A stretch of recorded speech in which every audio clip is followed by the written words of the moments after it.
In the early years of the 13th century, the northern plains of China stood on the edge of irreversible transformation.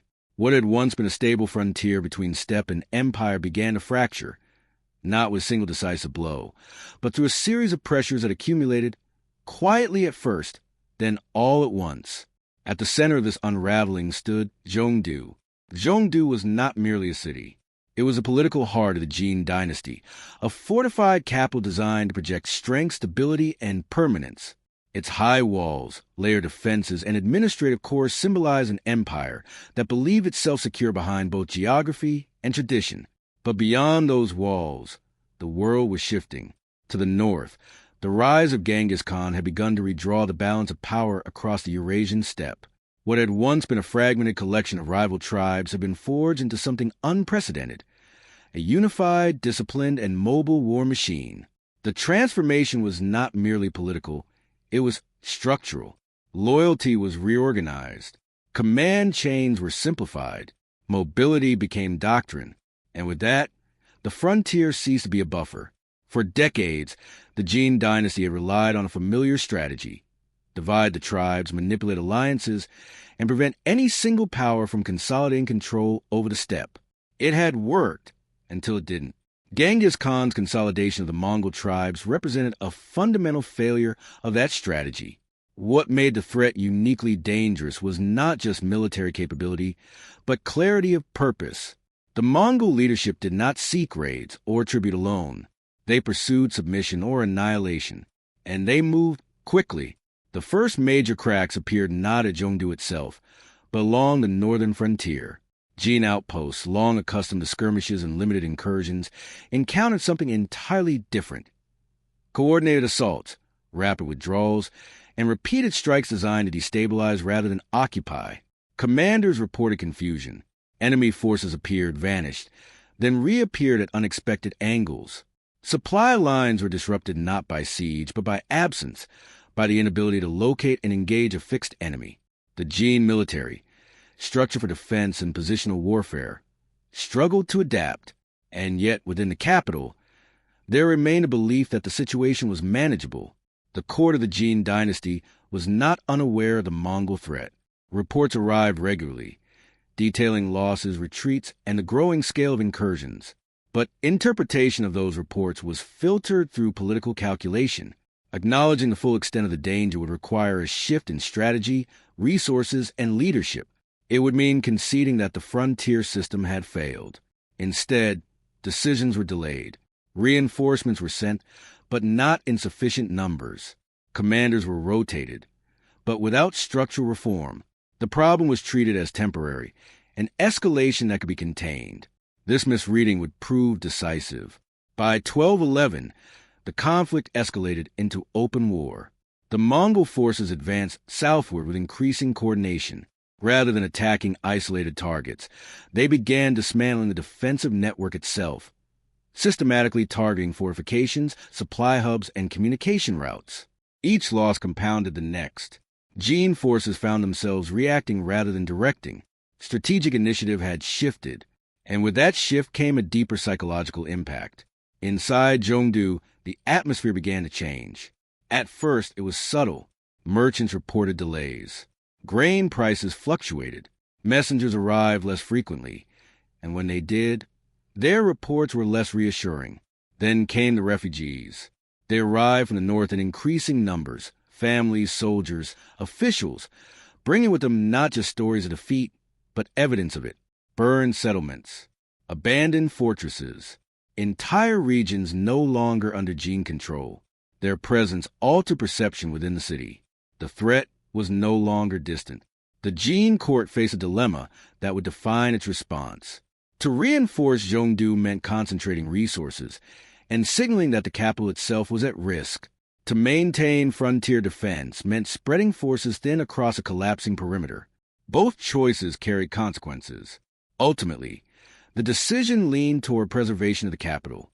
Zhongdu would be held, but holding a city required more than walls. It required supply, coordination, and most critically, time. Time to gather provisions. Time to reinforce defenses. Time to prepare for what many still believed would be a conventional siege. Yet the Mongol approach to warfare did not conform to those expectations. They did not rush. They observed. Genghis Khan's strategy was not built around immediate conquest of Zhongdu, but isolation of it. Before a siege could begin, the city had to be cut off, not just physically, but functionally. Trade routes were disrupted, communication lines severed, regional support dismantled. The goal was not to storm the walls. It was to ensure that when the walls were tested, nothing beyond them could respond. This methodical approach placed increasing pressure on Jin leadership. Reports from surrounding regions grew more alarming. Cities that had once served as buffers were now liabilities, either captured or rendered ineffective. Each loss narrowed Zhongdu's margin for survival. Inside the court, debates intensified. Some officials argued for negotiation, recognizing the scale of the threat and the limitations of their position. Others insisted on resistance, viewing concession as a greater risk than defeat. These divisions slowed decision-making at the very moment speed was required. Meanwhile, the Mongol forces continued their advance, not in a straight line, but in a widening arc. Their mobility allowed them to strike multiple points simultaneously, creating the impression of a larger force, while preventing coordinated defense. Jin commanders struggled to respond. Orders issued from Zhongdu often arrived too late, or were based on outdated information. The speed of Mongol movement outpaced the empire's ability to adapt, and so, gradually, the defensive perimeter collapsed inward. By the early 1210s, Zhongdu was no longer a distant objective. It was the objective. The capital, once shielded by layers of defense, now stood exposed. Its survival depended on the strength of its walls and the decisions of its leaders. Preparations intensified. Fortifications were reinforced. Supplies stockpiled. Civil administration shifted toward wartime function. But beneath these efforts lay a growing uncertainty. Could the city withstand not just attack, but isolation? The psychology of the defenders began to shift. Soldiers stationed along the walls understood the stakes. They had seen the refugees, heard the accounts. They knew that retreat was no longer an option. Yet they also understood something else. The enemy they faced did not behave like previous adversaries. There would be no predictable pattern, no clear moment of engagement, only pressure, constant calculated pressure. As winter approached, the situation grew more precarious. Supply lines, already strained, faced additional challenges. Movement slowed. Communication became even more difficult. But for the Mongols, winter was not an obstacle. It was an advantage. Their mobility allowed them to operate in conditions that hindered traditional armies. Their logistics, built around flexibility rather than fixed supply, adapted more easily. This asymmetry deepened imbalance. Within Zhongdu, leadership faced a narrowing window. Every decision now carried amplified consequences. Delay meant further isolation. Action carried risk of overextension. And always, the question remained, was the city being prepared for defense or for survival? By 1214, the strategic situation had reached a critical point. The Jin Dynasty, under sustained pressure, made a decision that would reverberate through the capital. The imperial court relocated southward. It was a calculated move, intended to preserve continuity of rule in the event of catastrophe. But within Zhongdu, it was perceived differently. It signaled doubt. The departure of the court altered the psychological landscape of the city. Authority remained, but its center had shifted. Those left behind, officials, commanders, civilians, understood what it meant. Zhongdu was no longer the seat of power. It was now the front line. And beyond its walls, the Mongol forces continued to close in, not with urgency, but with certainty. The siege had not yet begun, but its outcome was already being shaped. By the time the Mongol armies fully converged on Zhongdu, the nature of the conflict had already changed. This was no longer a campaign of maneuver. It was containment. Zhongdu stood behind immense fortifications, walls engineered not only to resist assault, but to project permanence. Multiple layers of defense, reinforced gates, and wide defensive perimeters reflected centuries of accumulated military knowledge. But those walls had been designed for a different kind of war. They assumed an enemy that would approach, engage, and attempt to breach. The Mongols did not begin that way.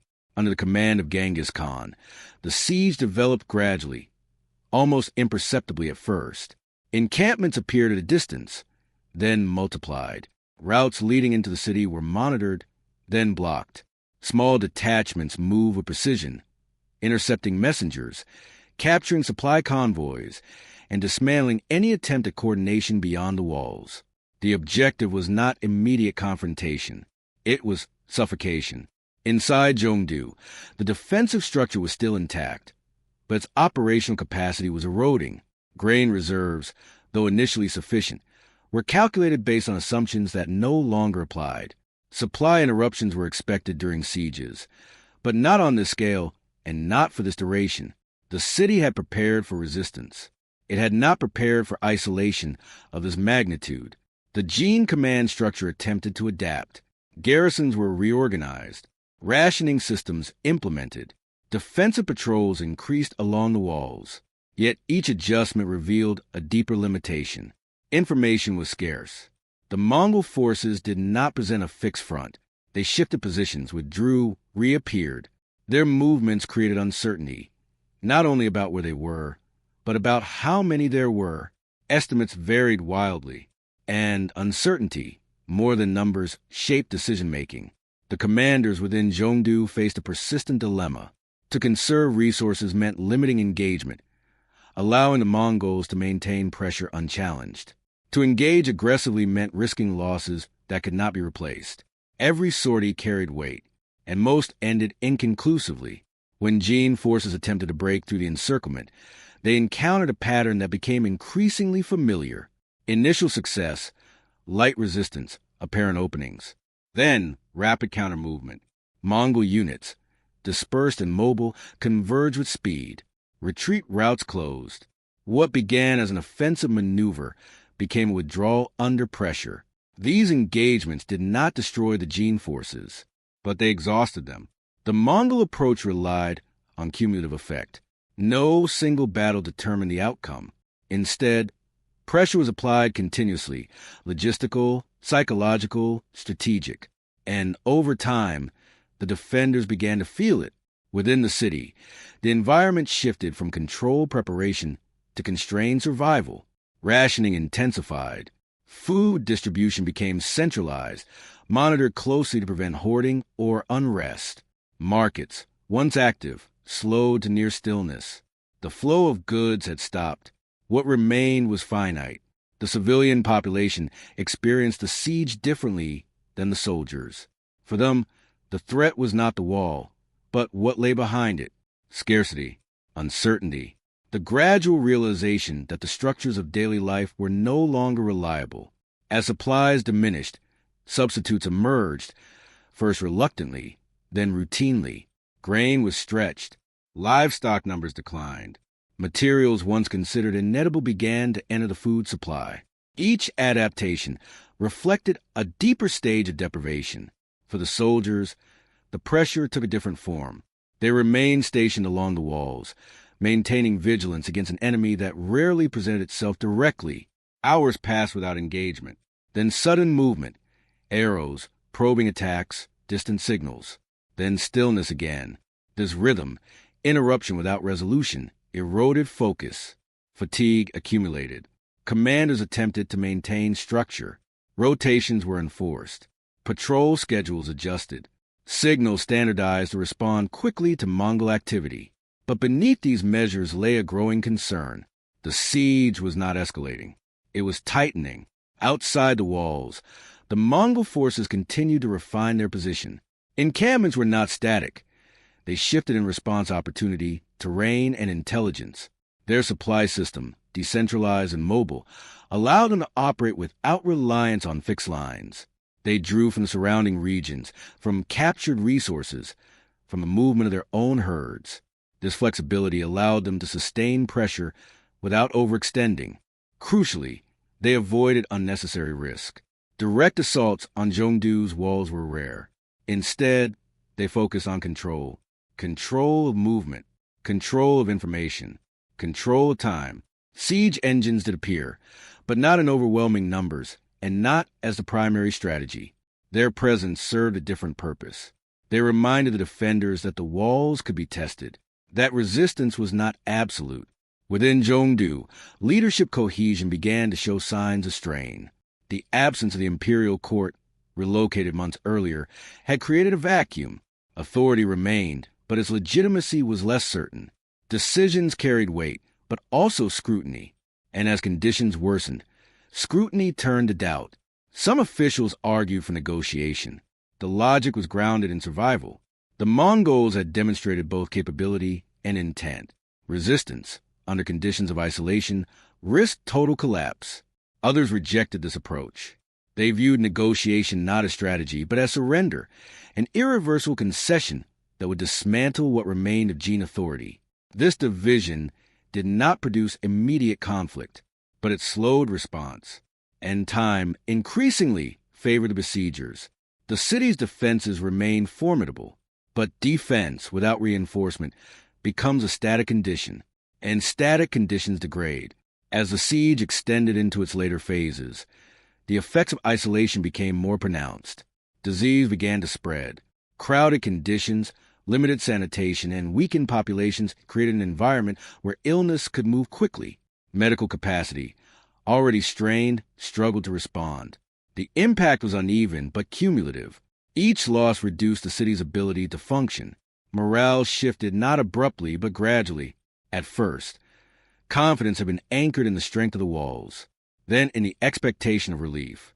But relief did not come, and as days turned to months, expectations adjusted. Survival replaced victory as the primary objective. Mongol tactics adapted accordingly. They increased pressure at specific points, testing responses, identifying weaknesses. Signals were observed, reaction times measured.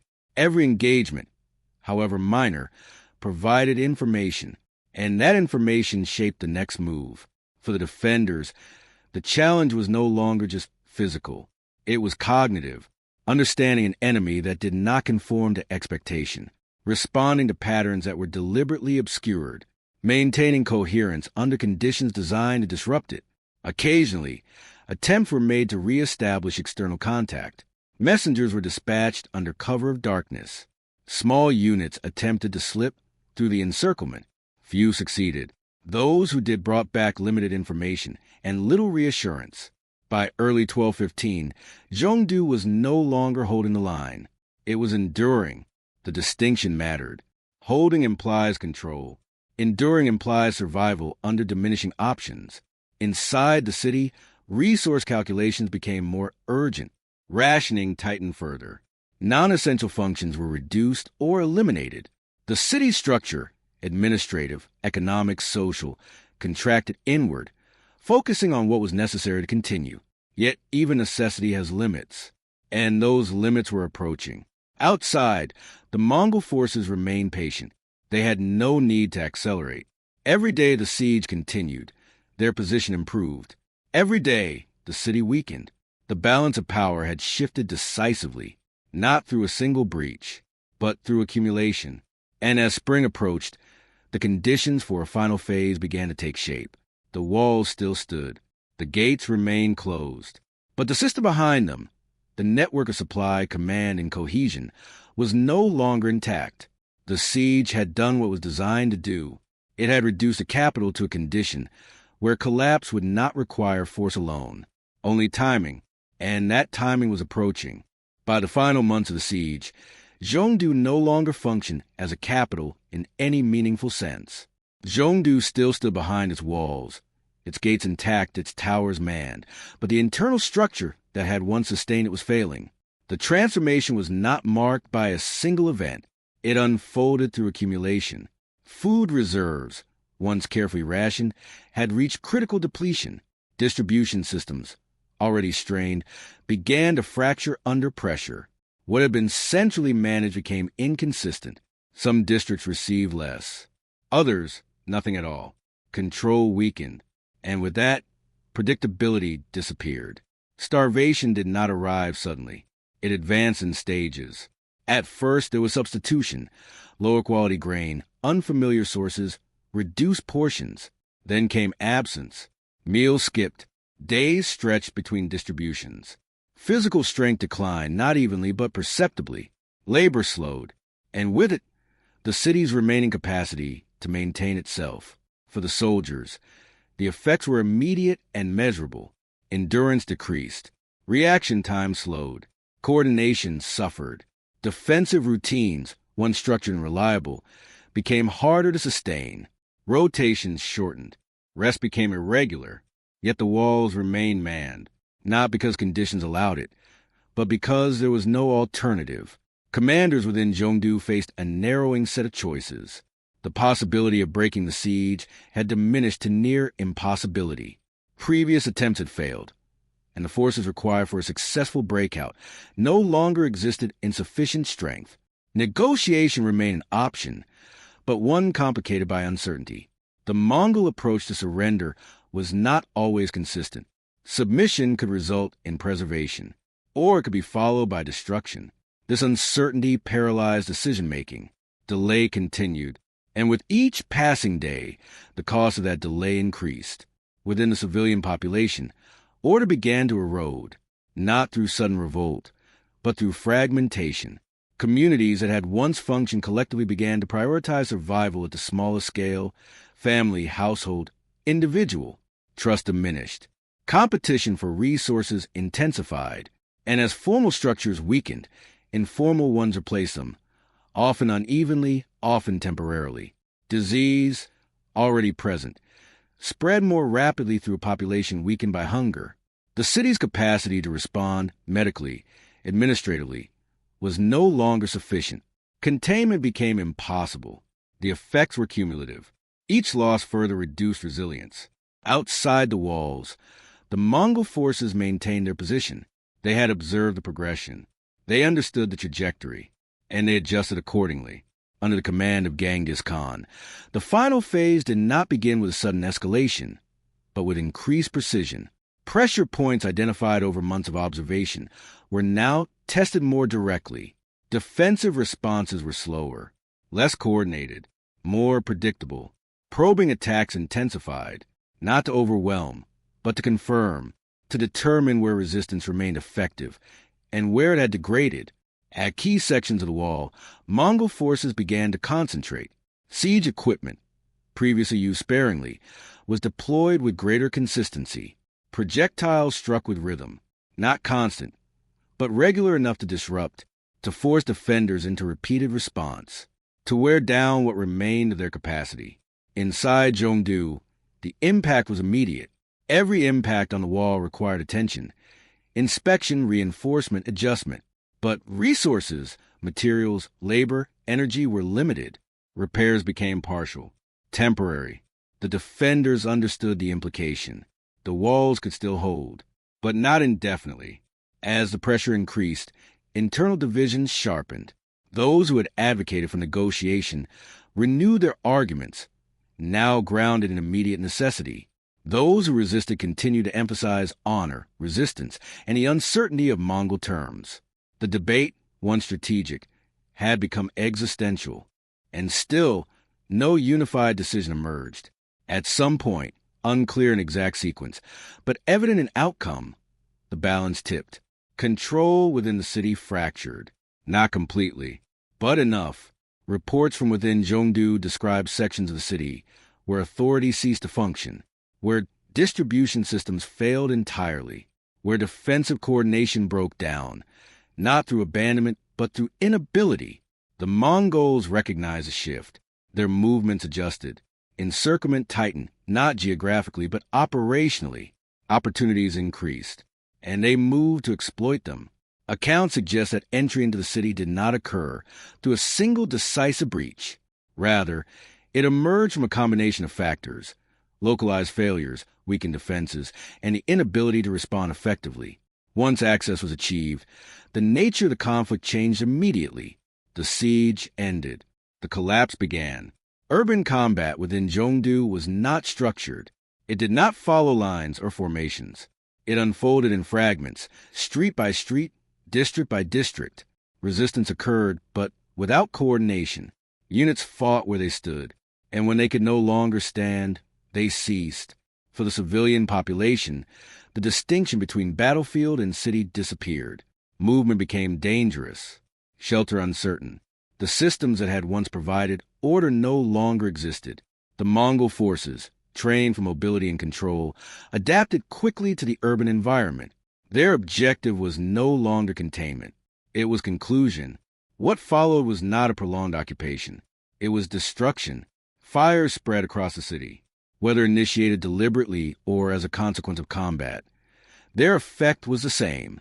Wooden structures ignited. Dense districts accelerated the spread. Efforts to contain the fires were minimal. Capacity no longer existed. Smoke altered the environment. Visibility decreased. Movement became disoriented. And within that disorientation, resistance collapsed further. Zhongdu, once structured and fortified, became unstable. Its physical layout, designed for administration and defense, now hindered escape and coordination.